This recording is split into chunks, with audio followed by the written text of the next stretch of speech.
नमस्कार मित्रांनो, स्वागत आहे तुमचं सानवी साक्षी व्लॉग या चॅनलवर. तर परमपूज्य डॉक्टर बाबासाहेब आंबेडकर यांच्या जयंतीच्या सगळ्यांना हार्दिक हार्दिक शुभेच्छा. बघा, आपण आता रॅलीमध्ये चाललेलो आहे. रॅली गेली आमची पुढे. तर मित्रांनो, ही आहे समतानगरची रॅली. आता रॅलीमध्ये आम्ही पोहोचलो आहे. तर मित्रांनो, भुसावळमध्ये माझी ही पहिलीच 14 एप्रिलची रॅली होती आणि अनुभव खूप खास होता. पहिल्यांदा इतक्या मोठ्या उत्साहात, एकजुटीत आणि अभिमानात सहभागी झाली होती. प्रत्येक ठिकाणी बाबासाहेबांबद्दलचं प्रेम, आदर आणि ऊर्जा जाणवत होती. हा दिवस फक्त साजरा नाही केला, तर मनापासून अनुभवला. ही आठवण कायम माझी खास राहणार. तर मित्रांनो, 14 एप्रिलबद्दल सांगायचं म्हणजे असं की 14 एप्रिल हा फक्त दिवस नाही, तर आमच्यासाठी सण असतो. कारण त्या दिवशी परमपूज्य डॉक्टर बाबासाहेब आंबेडकर यांची जयंती असते. 14 एप्रिल हा फक्त दिवस नाही, तर आमच्या आयुष्याचा अभिमान आहे. रॅलीमध्ये प्रत्येक पावलावर बाबासाहेबांवरचं प्रेम, आदर आणि कृतज्ञता जाणवत होती. ज्यांनी आम्हाला माणूस म्हणून जगायला शिकवलं, त्या महामानवासाठी आमचं प्रेम शब्दात मावत नाही. आणि तेच प्रेम मित्रांनो तुम्ही आजच्या रॅलीमध्ये स्पष्टपणे बघू शकता. तर व्हिडिओ शेवटपर्यंत नक्की बघा.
रॅलीमध्ये जात असताना जयभीम बांधवांनी पाणी आणि ज्यूसची उत्तम सोय केली होती.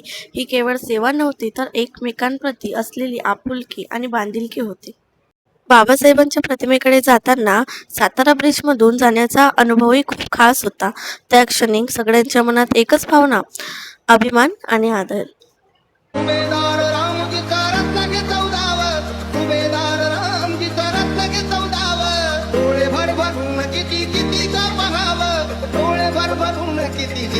पाहावं दुर्मिळ गाव लागा तणू मोठी शिंपल्यात, दुर्मिळ गाव लागा तणू मोठी शिंपल्यात, तुला बिमाई अंगाई गीत गात.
लवकरात लवकर मार्ग मोकळा करून द्यावा.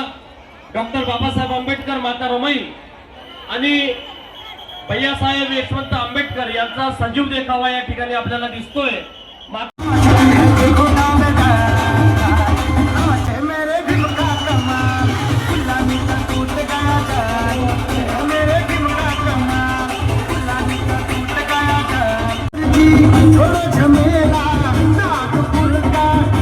रॅली संपवून आम्ही स्टेशनच्या बॅक साईडने आलो.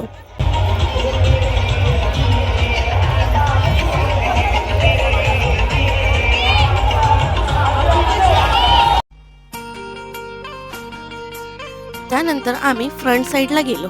तिथेही खूप छान सजावट केली होती आणि पाण्याचा झरा पाहून मन अगदी ताजतवान झालं होतं. प्रत्येक ठिकाणी बाबासाहेबांबद्दलचं प्रेम, आदर आणि एकजूट स्पष्ट दिसत होते. त्यानंतर डॉक्टर बाबासाहेब आंबेडकर आणि तथागत गौतम बुद्ध यांच्या प्रतिमेला अभिवादन केले आणि घरी जाण्यासाठी निघालो. रॅलीमधून आलो आहे, खूप थकलो आहे. आमची गुरु जयंती आम्ही अशी साजरी केली आहे. तुम्ही कशी साजरी केली तर मला कमेंटमध्ये नक्की कळवा. आणि तुम्हाला इकडली म्हणजे मी भुसवळला आहे सध्या, आता भुसावळची मी भीमजयंती केली आहे. तर तुम्हाला ही भीमजयंती कशी वाटली तर मला कमेंटमध्ये नक्की सांगा. आणि तुम्ही पण कशी साजरी केली तर मला ते पण कमेंटमध्ये नक्की कळवा. तर टोली बाय मित्रांनो. जय भीम, जय संविधान. आम्ही चाललो आता घरी.